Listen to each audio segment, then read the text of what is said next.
जैसे कि आज आपने देखा ही यहाँ पे कि किस तरह का माहौल पूरे गांव में यहाँ पे उत्पन्न किया है गावर कंपनी द्वारा। और हम आप लोगों के माध्यम से सभी ने अपनी अपनी बात रख ली है। आप लोगों के माध्यम से हम प्रशासन को ये बताना चाहते हैं, डीसी साहब और एसपी साहब को, कि इस तरह का माहौल यहाँ पे पैदा किया जा रहा है गांव में। ये नीचे से अपनी गाड़ियाँ लेके, बाउंसर्स लेके यहाँ पे गांव का माहौल जो ख़राब कर रहे हैं। तो डीसी साहब और एसपी साहब, सरकार, प्रशासन जिम्मेवार होगा। अगर वो टाइम पे यहाँ पे नहीं इनको देख रेख करते हैं, प्रशासन सोया हुआ है। कितनी बार यहाँ पे बुला दिया, डीसी साहब को बुला दिया, एसडीएम, लेकिन गावर कंपनी इनको ऐसा सोच रहे हैं जैसे कि कोई हमारे मुंशी लगे हुए। ना उनकी सुनते हैं, ना कोई काम में ढील आते। ये तो जब इतना नुकसान हुआ, गाँव वालों की वजह से काम रुका है। तो हम आपके माध्यम से सिर्फ प्रशासन को इतना कहना चाहते हैं कि आप लोग इंटरफेरेंस कीजिए। जो ये गुंडे नीचे से बाउंसर्स ला रहे, माहौल को ख़राब करने की कोशिश कर रहे, ये ना किया जाए। क्योंकि अगर ये इसी तरह से रहा तो गांव में माहौल ख़राब होगा, क्योंकि गांव के लोगों को भी फिर चुप नहीं बैठना पड़ेगा। तो हम प्रशासन से ही कर रहे हैं। और काम जब तक रिटर्न में ये लोग लिख के नहीं देंगे कि प्रॉपर तरीके से जैसे डंगे लगते हैं 4 लेन के, जब तक वो नहीं लगेंगे काम तब तक बंद रहेगा। पूरे गांव में रोष है सरकार के खिलाफ, प्रशासन के खिलाफ, जो कि यहाँ पे आके नहीं जाग रहा है। जब कोई अनहोनी होगी क्या सरकार या प्रशासन तभी जागेगा। तो हमारा आप लोगों के माध्यम से सरकार, डीसी साहब, एसपी साहब से भी रिक्वेस्ट है कि यहाँ आए, गांव का माहौल देखे। जो बाहर से लोग आ रहे हैं यहाँ पे शांति का माहौल बिगाड़ रहे हैं, उसको चेक करें। और बाकी जब तक ये रिटर्न में नहीं देंगे काम तब तक बंद रहेगा। गाँव का रोष इसी तरह रहेगा। भूपेंद्र कंवर है। और जो 4 लेन का जो कंस्ट्रक्शन, कैथलिक घाट ढली जो कंस्ट्रक्शन वर्क चला है, इससे जो लोगों को परेशानी मेन है कि आपने अभी स्वयं देखा ही है यहाँ पर नीचे को जो कंस्ट्रक्शन वर्क के लिए जो क्रेट वॉल लगाई है और डंपिंग जो मिट्टी जो इसमें स्टैक करी जा रही है। और वो अभी एक जो बारिश हुई, पहली बारिश से ही मानसून से जो प्री मानसून की बारिश आई, उससे सारा के सारा डंगा गिर गया, नीचे जो क्रेट वॉल गए थे गिर गया। और वो मिट्टी जो है सारी लोगों की जो प्राइवेट जो ज़मीनें हैं उसमें चली गई। और लोगों की जो थोड़ी थोड़ी ज़मीनें हैं स्थानीय लोगों के पास, उसका नुकसान हुआ है। हमारा सिर्फ ये कहना है कि जो कंपनी कंस्ट्रक्शन कर रही है वो प्रॉपर तरीके से जो क्रेट वॉल्स लगा रही है उसकी प्रॉपर फाउंडेशन लगाए। फाउंडेशन लगाने के बाद जितनी क्वांटिटी सहन करने की उस डंगे की कैपेसिटी है उतना ही क्या कहते हैं मरम्मत डालें इसके ऊपर।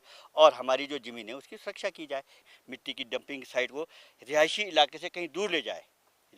काफ़ी इतना बड़ा प्रोजेक्ट है, 1-2 करोड़ रुपए की बढ़ जाएगा इनका बजट। कम से कम लोगों की ज़मीनें भी बच जाएगी। 1-1, 2-2, 3-3 खेत है लोगों के पास, थोड़ी थोड़ी ज़मीनें हैं। मेरा नाम अमित ठाकुर, मैं गांव चमियाना निवासी हूं। और ये जो 4 लेन का काम जो आपके सामने चल रहा है, ये बाकी सारी चीज़ें तो आपके सामने रखी थी जितने भी यहाँ स्थानीय लोग हैं, लेकिन ये जो है क्वालिटी वर्क तो इनका प्रॉपर नहीं है, नील है। और हमने जब इसका विरोध किया उसके बावजूद हमने ढली थाने में प्रॉपर एक एप्लीकेशन दी कि ये लोग हमें धमकी दे रहे हैं कि हम अगर आप इसी तरह करेंगे तो हम नीचे से अपने बाउंसर बुलाएंगे। और हमें अंदेशा है कि भी ये यहाँ का हिमाचल का माहौल ख़राब करने की कोशिश कर रहे हैं और क्या नाम यहाँ खून खराबा हो सकता है। और इन्होंने 2 दिन पहले बाउंसर लाया और पूरे गांव में घुमा रहे हैं उनको गाड़ियों में खड़ी करके, प्रॉपर हमारे पास वीडियो बना है। और यहाँ घुमा रहे हैं और इस तरह की एक्टिविटी कर रहे हैं, दहशत का माहौल बना रहे हैं। अगर ये इसी तरह करते हैं तो मजबूरन हमें भी हथियार उठाने पड़ेंगे और गांव वालों को, किसानों से औजारों की जगह हथियार उठाने पड़ेंगे। और लोगों को क्या नाम प्रोटेक्शन देने के लिए हमारे को तो काम तो चलो ये अभी बंद ही है, लेकिन ऐसा माहौल बना रहे हैं जिससे कि यहाँ लड़ाई झगड़े का माहौल बन रहा है कंपनी के मालिक द्वारा जो गुंडे यहाँ भेजे गए हैं। और हम ये चाहते हैं प्रशासन से कि इन चीज़ों पर रोक लगाई जाए। क्या इन्हें सरकार के पास आप गए हैं, आपने पत्राचार किया है, नहीं सुनवाई होती तो आगे क्या? मेरा नाम रतन ठाकुर है, मैं चमियाना गांव से हूं। और ये जो यहाँ पे खड़े हैं, यहाँ पे भी हमारी चमियाना वालों की ज़मीन है, चक अलग गए शनान है। और जो सामने वाला गांव दिख रहा है ये भी हमारा है। पर जो ये शकलाला से लेके ढली तक जो ये कार्य कर रही है गावर कंपनी, ये बिल्कुल भी ठीक ढंग से नहीं कर रही।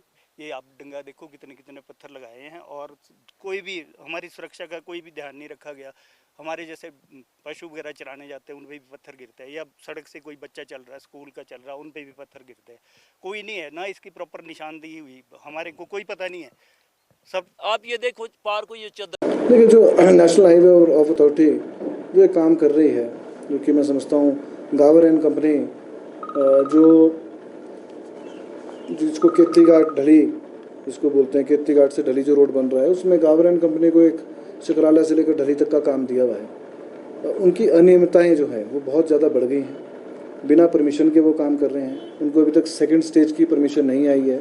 उन्होंने फॉरेस्ट के जो DRs कटी हैं वो भी सैपलिंग्स के 37 लाख रुपए वो भी अभी तक उन्होंने जमा नहीं कराए हैं। मैं समझता हूँ और प्रोटेक्शन मेजर्स जो लेने चाहिए, चाहे वो डंपिंग साइट में क्रेट वॉल है वो उनकी ड्राइंग्स के हिसाब से नहीं है। सारी डंपिंग जो है वो फॉरेस्ट में करी जा रही है। पिछले 4-5 दिन पहले जो आधे घंटे की बारिश आई थी, उन्होंने 3 जो है बड़े डंगे लगाए थे।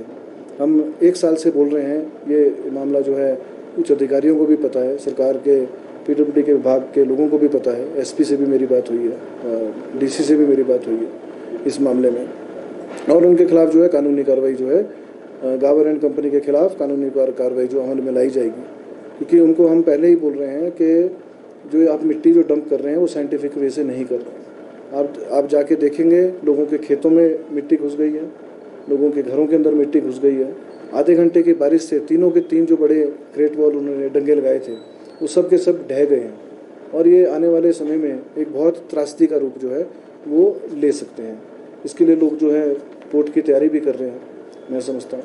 और ये एक बात बड़ी ध्यान में लाने वाली बात है कि इन्होंने तो DRA तो पहले कटी है, इनको डेट ऑफ जो अवार्ड लेटर है जो NHAI देता है वो उन्होंने बाद में दिया है, और इनकी DRs जो है पहले कटी है। तो ये अनियमितताएं जो है वो NHAI के अधिकारियों ने भी करी हैं, उनके ऊपर भी जो है कार्रवाई जो है अमल में जो है, और मैं खुद इंश्योर करूंगा व्यक्तिगत रूप से कि इसमें जो भी अधिकारी सम्मिलित होंगे उनके साथ सांठगांठ करके वो सभी जो है उनके ऊपर कार्रवाई, सख्त कार्रवाई की जाएगी।